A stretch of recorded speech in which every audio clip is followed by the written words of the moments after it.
India's number 1 varicose veins hospitals ఐబీసీను సంప్రదించండి. మీ నొప్పి లేని ప్రయాణాన్ని ప్రారంభించండి. నమస్తే రమగారు. నమస్తే రమగారు, ఆర్థిక సమస్యలు భార్యాభర్తల జీవితం మీద ప్రభావం చూపిస్తాయా? 100% జయ. 100కి 100. పాత సినిమాల్లో కొన్ని సీన్లు చూసేవాళ్ళం. భర్త ఎంత పేదవాడైనా భార్య చాలా గౌరవించి ఉంటుందని, ప్రేమగా ఉంటారని, కలో గంజో కలిసి తాగుతాం, ఉన్న ఒక ముద్ద పంచుకుంటాం. ఇవి పాత సినిమాల్లో కొన్ని కథల్లో మాత్రమే కనపడతాయి. చాలా కొట్లాడుకుంటారు జయ. డబ్బు చాలా పెద్ద పాత్ర వహిస్తుంది.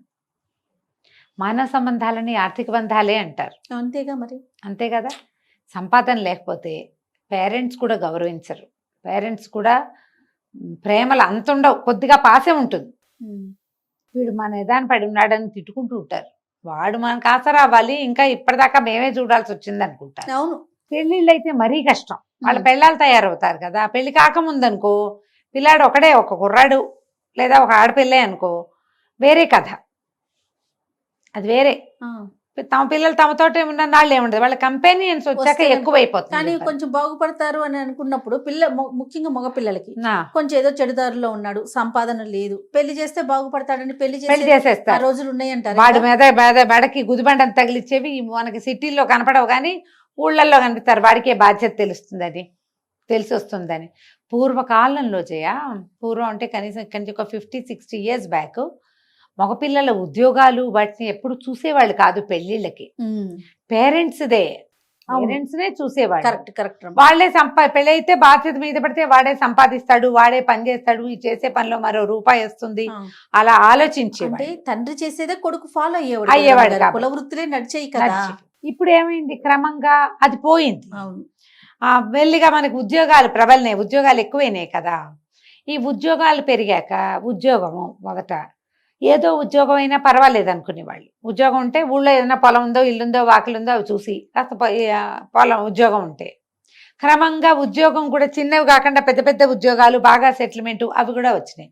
మనకి ఇప్పుడు ఎట్లయింది, 25-30 ఏళ్ళుగా, ఒక 20 ఏళ్ళుగా, 22 ఏళ్ల బొట్టికాయ, వాడికి ఇంకా బాగా మీసాలు రావు, వాడి అన్నం వాడికి బాగా కలుపుకొని తింటారు రాదు, వాడికి అద్భుతమైన ఉద్యోగం వస్తుంది, 50 లక్షల ప్యాకేజ్ వచ్చేస్తుంది. వాడి బట్టలు వాడు సెలెక్ట్ చేసుకోవటాలు అవి రాకముందే ఉద్యోగాలు మంచి వచ్చేస్తున్నాయి. ఇప్పుడు వాడి సొంత సంపాదన, వాడి సెటిల్మెంట్ ఇలాంటివి వచ్చినాయి. ఇప్పుడు పల్లెటూళ్ళలో ఏం చేస్తున్నారు, అక్కడ వాళ్ళు సాఫ్ట్వేర్ అయితే కానీ ఇవ్వం పిల్లని. సాఫ్ట్వేర్ అయితేనే వాడికి 1 లక్ష జీతం వస్తుందని, సంవత్సరానికి 12 లక్షల ప్యాకేజ్ ఉంటుంది. అందరూ ఇప్పుడు ప్యాకేజ్ ఎంత, అవేగా ప్రశ్నలు, అవే వచ్చినాయి. క్రమంగా ఇది మారిపోయింది చూడు. ఈ జాబ్ మారుతారు కొంతమంది. జాబులు మారినప్పుడు కూడా ఫైనాన్షియల్ స్ట్రెస్ చాలా ఎక్కువ ఫ్యామిలీ మీద పడుతుంది. వీళ్ళకి ఏవో ప్లాన్లు ఉంటాయి, ఆ ప్లాన్ ప్రకారం ఎగ్జిబిట్ చేయలేకపోతారు, డబ్బులు తక్కువైతే ఇబ్బంది. అమ్మాయిలకి అందరికీ కూడా ఖరీదైన ఫోన్లు, ఖరీదైన బట్టలు, ఎటైర్ ఖరీదైంది, మనం ఉండే ప్లేస్ ఖరీదైంది, మంచి చోట ఉండటం, పిల్లల్ని మంచి స్కూళ్ళల్లో చేర్చటం, ఇవన్నీ వచ్చేసినాయి. ఎప్పుడు కూడా మనకంటే మనం ఏ లెవెల్లో ఉన్నామో దానికంటే పైదే మనకు నచ్చుతుంది. అవి సాధించాలంటే డబ్బులు ఉండాలి. ఆ డబ్బు మెయిన్ సంపాదన మగవాడిది అనుకో, అప్పుడు కొంచెం గొడవలు ఉంటాయి. అమ్మాయి ఉద్యోగం మంచిదయ్యి అబ్బాయిది కొంచెం తక్కువైనా గొడవలు వస్తాయి. ఫైనాన్షియల్ థింగ్ ఇట్లా ఇబ్బంది పెడుతుంది. లేదా అబ్బాయిదే చాలా పెద్ద ఉద్యోగం, ఎంతసేపు అమ్మాయిని చిన్న చూస్తాడు, నీదే బోర్డు ఉద్యోగం అంటాడు, బోర్డు 25,000, బోర్డు 30,000, నీది బోర్డు ఉద్యోగం, నీది పనేనా, ఇలా అంటారు. అటు ఇటు కూడా మా అమ్మాయి సంపాదిస్తుంటే కూర్చుని తింటున్నావు అని అమ్మ నాన్న ఈ అబ్బాయిని ఏదో ఒకటి అంటారు. ఇప్పుడు ఇదివరకు ఆ మాటలే వినేవాళ్ళ, మా అమ్మాయి డబ్బులు తీసుకుంటున్నారు అని. ఇప్పుడు అట్లా కాదు, కొడుకు సంపాదన కోడలు తింటుందని ఏడ్చే జనం కూడా వచ్చారు. కూర్చుని తింటున్నావు, మా అబ్బాయి మీద పడి తింటున్నావు. నిజంగా ఫారిన్ కంట్రీస్కి తీసుకెళ్ళి ఆడపిల్లల్ని, ఆ అమ్మాయిలకి అక్కడ ఉద్యోగాలు రాకపోతే అత్తవారనే ప్రధానమైన మాట ఏంటి తెలుసా, మా వాడి మీద పడి తింటోంది ఆ పిల్ల అంటారు. మరి కాపురం చేస్తుంది, ఇల్లు వాకిలే చూస్తుంది, వీడికి పిల్లల్ని కంటుంది, అది లెక్క కాదుట, అది పెళ్ళిట, అంతేట. చదువుకున్న అమ్మాయిని ఎందుకు చేసుకున్నావు, అమ్మాయి ఉద్యోగం చేయడానికి చేసుకున్నావు, అది ఉద్యోగం చేయట్లా, మా అబ్బాయి మీద పడి తింటుంది. వీళ్ళిద్దరికీ ఓకే, పెద్దవాళ్ళకు ఓకే కాదు, అలా వచ్చింది ఇప్పుడు సమాజం. మరి ఆమె కూడా ఆయన మీద పడి తింటది కదా, ఆ వేరే సంగతి. మా రోజుల్లో వేరు. మేము 8th క్లాస్ 9th క్లాస్ పెళ్ళిళ్ళు మావి, మా కథ వేరు. పైగా ఎప్పుడు కూడా ప్రతి మగపిల్లాడి తల్లి ఏమనుకుంటుందంటే, ఇలా అనొచ్చకూడదు, మాకు కూడా అబ్బాయిలు ఉన్నారు, నన్ను మీరందరూ శాపనార్థాలు పెట్టకండి, నేను దిగొచ్చాను అనుకుంటుంది. నేను దిగొచ్చా, కోడలు ఏదో రోడ్డు మీద దొరికింది నాకు, నేను చాలా అద్భుతమైన వ్యక్తిని, మన కోడలు కూడా మనం కూడా ఈ పిల్ల ఎట్టా వచ్చిందో అట్లాగే ఇంకో ఇల్లు వదిలిపెట్టి ఇంట్లో దీపం పెట్టడానికి వచ్చాం. ఇవాళ మన కథ గడిగట్టింది, దానికి కూడా గడిగట్టేందుకు అవకాశం ఇవ్వాలని చచ్చినా అనుకోరు, అది వేరే అంటారు. నువ్వెలా ఓన్ అయ్యావు ఇక్కడ? నువ్వు కూడా ఎక్కడి నుంచో పీక్కొచ్చిన టమాటా మొక్కవే కదా. చచ్చినా ఒప్పుకోరా. ఒక్క కొడుకుని కానీ వాడికి ఒక 20-25 ఏళ్ళు వచ్చి వాడికి చదువు ఓ జీతం వచ్చిందంటే నేను మామూలు క్వీన్ కానమ్మా, విక్టోరియానే. క్వీన్ విక్టోరియా కూడా తక్కువ మాకంటే. అబ్బాయిల తల్లులకి ఇప్పటికీ ఇలాంటి భావాలు ఉన్నాయమ్మా. బయటికి రండమ్మా, దయచేసి అందులో ఇంచి బయటికి రండి. నేను లేను అందులో, నేను అలాంటి ఆలోచనలో లేను. మేమే కాదు, మా అక్కలు కూడా లేరు, నాకు తెలుసు. ఎందుకంటే సమాజం మారింది, ఇదివరకటి కాలం ఇది కాదు. మీరు ఇలానే కొండ మీద కోతైనా వస్తుందని పిచ్చి వేషాలు వేస్తే మీ కొడుకులకి ఆడపిల్లలు దొరకకుండా పోతారు, వాళ్ళ అబ్బాయిలతోనే సెటిల్ అవుతారు, మీ ఇష్టం అంతే. ఇక అదేదో జరుగుతుంది కొత్త కాలాన్ని. అవి ఎలాగో అయిపోయినాయి కదమ్మా మన కర్మానికి, అయినాయా చూస్తున్నాం కదా, అవి చూస్తున్నాం కదా. ఆడపిల్లల్ని చెడగొట్టుకోవద్దు. అంటే ఆడపిల్లల తల్లులు కూడా ఈ అమ్మాయికి ఇది చదువుకుని ఉద్యోగం చేస్తే అది క్వీన్ విక్టోరియా అయిపోయిందని మీరు కూడా అనుకోకూడదు. అది కని పెంచాలి, అది ఆ ధ్యాస ఉండాలి. దానికి ఒక తోడు కావాలి జీవితంలో, ఒక కంపానియన్షిప్ ఉండాలి. నాకే అంటే మీకు మగపిల్లలు దొరకరు, మీ అమ్మాయి సింగిల్గా ఉంటుంది, ఓకేనా? కాదుగా, అది ఓకే కాదు, అసలు అది ఓకే కాదు. దానికి పిల్లలు కలగాలి, ఆ పిల్లకి దాని జీవన సాఫల్యం ఏమిటమ్మా ఆడపూటకి. ఈ ఉద్యోగాలు ఇవన్నీ వేరే. భగవంతుడు యూట్రస్ పెట్టింది ఆడాళ్ళకే, అది కానీ అది పెట్టింది పిల్లలు కంటానికే మెయిన్. ఆ భాగం ఉన్నదే అందుకు. దాంతోటే మన అందం సౌభాగ్యం కదా.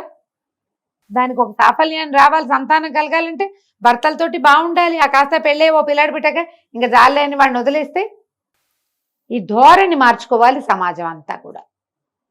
మార్చుకుంటే ఈ ఫైనాన్షియల్ థింగ్స్, పైగా ఏంటంటే భార్యాభర్త కంటే ఇతరులు ఎక్కువ ప్లే చేస్తారు ఇక్కడ.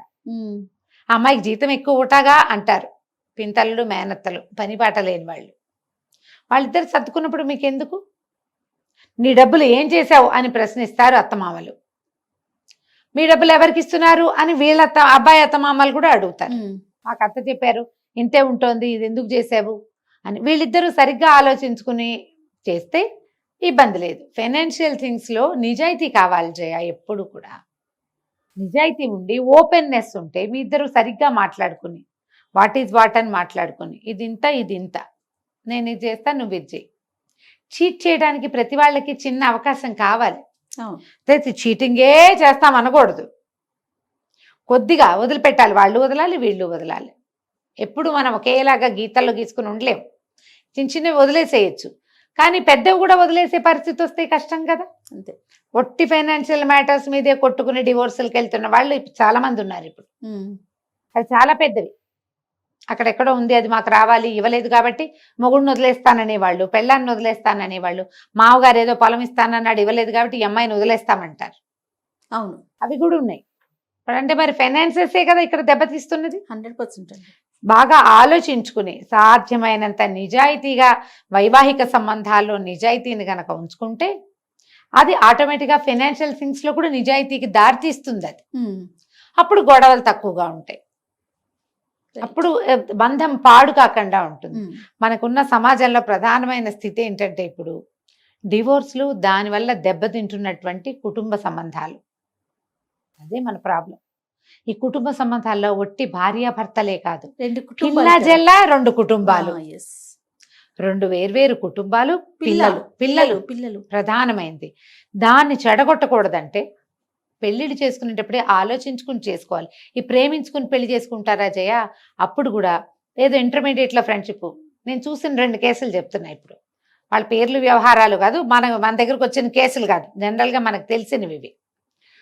ఇంటర్మీడియట్లో ఫ్రెండ్స్, అమ్మాయి బాగా చక్క మంచి కాలేజీలో సీట్ వచ్చింది, అబ్బాయి ఆటపాటలు వాడు ఏదో సుమారైన కాలేజీ వచ్చింది. ఆ పిల్లకి చాలా పెద్ద ప్యాకేజీ వచ్చింది, అమెరికా వెళ్ళింది. ఈ మామూలు ప్యాకేజీ కుర్రాన్ని కూడా ఎట్టగొట్ట ఈడ్చుకుపోయింది అక్కడికి. పెళ్లి చేసేసుకున్నారు. ఈ పెళ్లి చేసుకునేదాకా వాళ్ళిద్దరికి ఒకళ్ళ ఇవి వాళ్ళకి తెలీదు. అబ్బాయికి బాగా తెలుసు, అమ్మాయి వెల్లాఫ్, డబ్బులు ఉన్నాయి, మంచి ఉద్యోగం, మంచి అసలు రావడం ఆ పిల్లకి 35 lakhs ప్యాకేజ్ వచ్చింది. వీడికి తెలుసు. ఇతను మామూలు 12, 14, 15 వాడు. వీళ్ళ లెవెల్ కూడా చాలా తక్కువ, ఫైనాన్షియల్ గా వీళ్ళు తక్కువలో ఉన్నారు.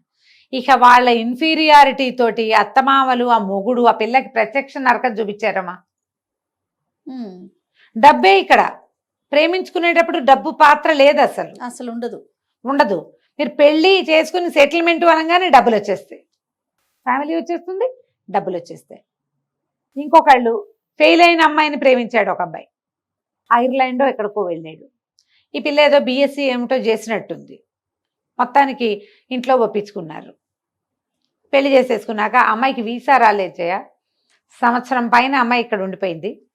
వాళ్ళ అత్తగారింట్లో ఆ అత్తగారి అమ్మాయిని తిట్టే తిట్లు ఒక తిట్టు కాదు, ఒక లోకం కాదు. అయ్యో.